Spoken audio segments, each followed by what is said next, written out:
আসসালামু আলাইকুম ফ্রেন্ড, আশা করছি সকলে খুব ভালো আছেন। তো আজকে আপনাদের দেখাবো যে মোবাইলের মধ্যে যে বাই ডিফল্ট ক্যামেরাটি রয়েছে সেটির মধ্যে একটি অপশন আছে প্যানোরামা বলে। তো সেই প্যানোরামার কাজ কি বা প্যানোরামা আমরা কীভাবে ইউজ করব, আমরা প্রায় 90% মানুষ কিন্তু সেই বাই ডিফল্ট ক্যামেরার মধ্যে যে প্যানোরামা অপশনটি রয়েছে সেটা ইউজ করতে জানি না। তো আজকে সেই বিষয়ে পুরো ভিডিওটা দেখতে থাকবেন এবং প্রচণ্ড ইম্পর্টেন্ট এই প্যানোরামা সেটিংসটা। তো যেটি দেখার পর আপনি নিজেও অবাক হয়ে যাবেন যে এটি আগে কেন জানতাম না। তো চলুন কথা না বাড়িয়ে ভিডিওটিকে শুরু করা যাক। তো ফ্রেন্ডস, অলরেডি আমি মোবাইল স্ক্রিনের মধ্যে চলে এসেছি। তো আমরা কী করি, প্রথমে ক্যামেরাটাকে এইভাবে ওপেন করে নিই। ওপেন করার পরে এখান থেকে যে কোনো একটা পিককে আমরা ক্যাপচার করে নিই। তো কী হয়, যে পরিমাণ জায়গাতে আপনি ফোকাস করে রেখেছেন যতটুকু পরিমাণ, সেই পরিমাণ জায়গাটাকে কিন্তু আপনি ক্যাপচার করতে পারেন একটা ছবির মধ্যে। কিন্তু আজকে দেখাবো আপনাদের যে 360 ডিগ্রি টোটালি আপনি জায়গার মধ্যে একটা যে কোনো ছবিকে আপনি ক্যাপচার করে রাখতে পারবেন। তো এখানে দেখুন, আমি পুরো ক্যামেরাটাকে আপনাদের ঘুরিয়ে দেখাচ্ছি এখানে লোকেশনটা কেমন টাইপের বটে বা কী ধরনের সেটা।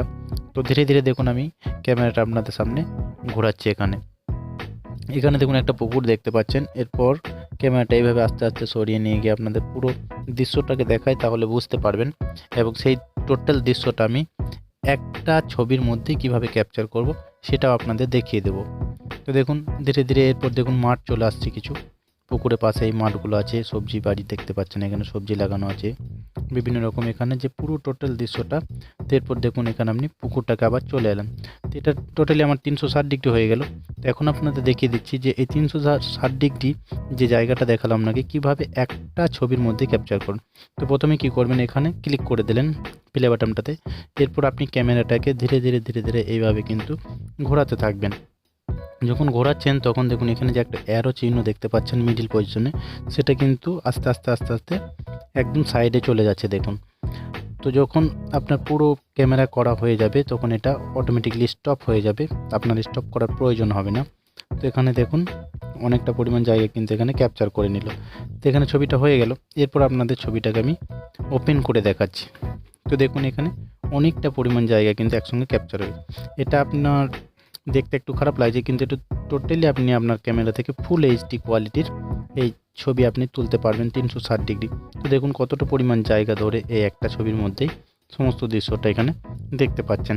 তো আপনি চাইলে এভাবে আপনার প্যানোরামা ক্যামেরা দিয়ে এভাবে যে কোনো ছবিকে ক্যাপচার করতে পারবেন টোটালি 360 ডিগ্রি এবং ফুল এইচডিতে। তো ফ্রেন্ডস, এই ছিল আজকের এই ভিডিও। আশা করছি এই বাই ডিফল্ট ক্যামেরার যে প্যানোরামার সেটিংসগুলি আমি দেখালাম সেটি সম্পর্কে আপনি বুঝে গেছেন। যদি ভিডিওটি ভালো লেগে থাকে তাহলে অবশ্যই একটা লাইক করবেন, আর যদি ভালো না লেগে থাকে তাহলে ডিসলাইক করে দেবেন। আর পরবর্তীকালে আপনি কেমন ধরনের ভিডিও চাচ্ছেন সেটি নিচে কমেন্ট বক্সে কমেন্ট করতে ভুলবেন না। তাহলে কী হবে, আপনাদের জন্য ভিডিও বানাতে আমার সুবিধা হয়ে যাবে। আর আপনি যদি চ্যানেলে নতুন হয়ে থাকেন তো চ্যানেলটিকে অবশ্যই সাবস্ক্রাইব করে পাশে থাকা বেল আইকনটি অল নোটিফিকেশন অন করে দেবেন। তাহলে কী হবে, পরবর্তীকালে যে সমস্ত ভিডিওগুলি আমি আমার চ্যানেলের মধ্যে আপলোড দেবো সেগুলি আপনি নোটিফিকেশন সবার আগে পেয়ে যাবেন। আরেকটি কথা আমি সবসময় বলে থাকি, যদি আপনার চিন্তার পরিবর্তন হয় তাহলে আপনার জীবনও পরিবর্তন হবে। সকলে সুস্থ থাকুন, ভালো থাকুন এবং অপরকেও ভালো রাখুন আর অসহায়কে সাহায্য করুন। দেখা হচ্ছে নেক্সট ভিডিওতে। ততক্ষণ